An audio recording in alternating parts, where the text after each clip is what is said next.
I believe in freedom of speech. I believe in the right to be allowed to have an opinion. If people want to believe Meghan Markle, that's entirely their right. I don't believe almost anything that comes out of her mouth. Piers Morgan is speaking out after abruptly quitting Good Morning Britain. Hey everyone, especially our friends in London. Remember 2021? Big drama. Piers Morgan, that loud guy on TV, caused a huge mess. He stormed off Good Morning Britain, a popular morning show. Why? Meghan Markle, the Duchess of Sussex. Morgan wouldn't stop talking about her, especially after her interview with Oprah. People got really upset and he had to quit. It wasn't a quiet exit, oh no, it was a big public fight. He even argued with the weatherman, Alex Beresford, on live TV. Millions saw it. Basically, Morgan didn't believe anything Meghan said about her tough time in the royal family. He said she made it all up. Lots of people, especially those dealing with mental health issues, were really angry. Morgan's career took a big hit, and it made everyone think about how TV people can influence us. It was a big lesson about being careful what you say on TV. Now, before all the drama, Piers and Meghan were actually friendly. Back in 2016, they chatted on social media. Both liked football. Meghan was on that show, not super famous in the UK yet. Morgan, always the social butterfly, was one of the first to become her buddy. But things changed when she started dating Prince Harry. Morgan says Meghan totally ghosted him, like stopped talking completely when she got serious with Harry. I think the damage she's done to the British monarchy and to the Queen at a time when Prince Philip is lying in hospital is enormous and frankly contemptible. So if I have to fall on my sword for expressing an honestly held opinion, so be it. On Tuesday, the 55-year-old journalist made the decision to leave the morning show after viewers and his own co-host, Alex Beresford, slammed him for comments about Meghan Markle following her tell-all sit-down with Oprah Winfrey. Has she said anything about you since she cut you off? I don't think she has, but yet you continue to trash her. Okay, I'm done with this. No. Sorry, no. Sorry. Do you know what? That's pathetic. You can trash me, mate, but not my No. See you later. I'm being... Sorry, can't do this. This is absolutely diabolical behaviour. The feeling to Piers is quite simple over here in Britain. He's a bit like Marmite too. You either love him or you hate him. But Piers, he dishes it out. He's got to be able to take it too. I think there was quite a lot of surprise when he took his mic off and stormed out the studio today after getting a bit of a talking to or a dressing down from his weatherman. Later that day, ITV released a statement announcing Piers' decision to leave the morning program. And not long after, he took to Twitter to share this picture with his late manager, writing, quote, "He'd have told me to do exactly the same thing," adding #TrustYourGut.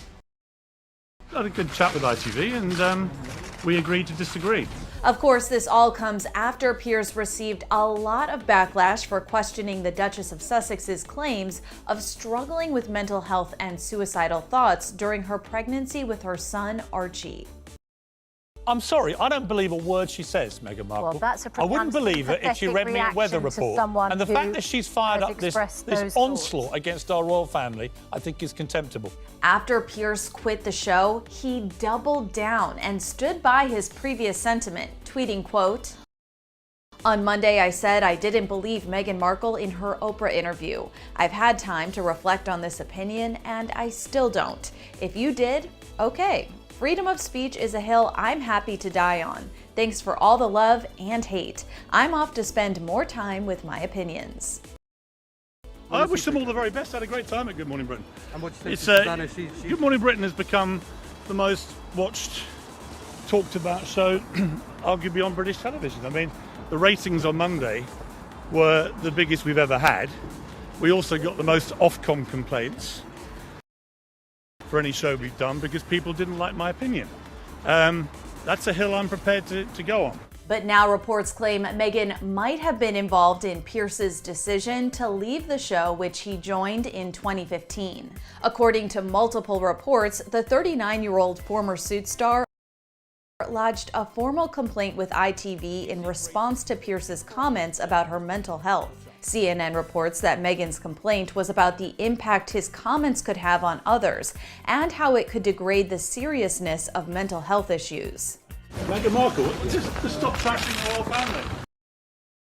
Piers has had a lot of stick over what many, I think, perceive to be his relentless bashing of Harry and Meghan. And you'll see if you follow him on Twitter, friends just will often tweet, just leave them alone. Well, Piers' argument is no.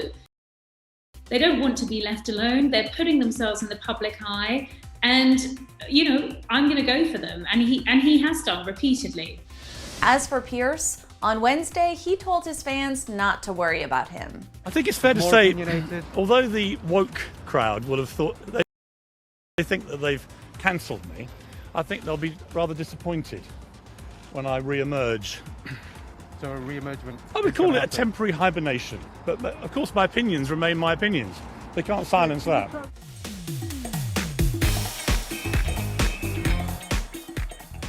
Some people think this made Morgan bitter. He keeps saying how Meghan went from friendly chats to radio silence like overnight. He makes it sound like she changed completely when she became a duchess. Some people believe Morgan's story about being ditched. Others think he's just trying to make Meghan look bad. Whatever happened, this friendship gone wrong definitely fueled Morgan's constant criticism of Meghan in the years that followed. He often sounds bitter, like a guy who got dumped, which makes the whole thing even messier. Morgan didn't just criticize Meghan because of their past. He also didn't believe her stories about the royal family. Remember that Oprah interview? Meghan talked about her mental health and some tough stuff about race. Some people supported her, others didn't. Morgan was the loudest doubter. He flat out said she wasn't telling the truth, that she was exaggerating. He refused to believe there could be racism in the royal family, which made a lot of people angry. He also didn't take Meghan's mental health struggles seriously, which upset even more people. He often sounded sarcastic and mean, which made people think he didn't care about mental health at all. Morgan basically kept picking apart Meghan's story, even if it was true. It made him look insensitive and made the whole public debate even worse. Leaving Good Morning Britain didn't stop Morgan. It actually made him louder. Without the morning show rules, he went even harder on Meghan and Harry, especially on social media. He really didn't like their Netflix deal. He said they were being hypocrites, using their royal titles to make money while saying they wanted privacy. He also slammed Harry's book, Spare. He called it whiny and said Harry was betraying his family for money. Morgan went all out, like he was putting on a show. Even after all the backlash, he kept going. Some people think he's just got a personal vendetta against Meghan, like he wants revenge. Others think he's just trying to stay famous by stirring up drama. Whatever the reason, Morgan just won't let it go. He keeps talking about the Sussexes even after leaving morning TV.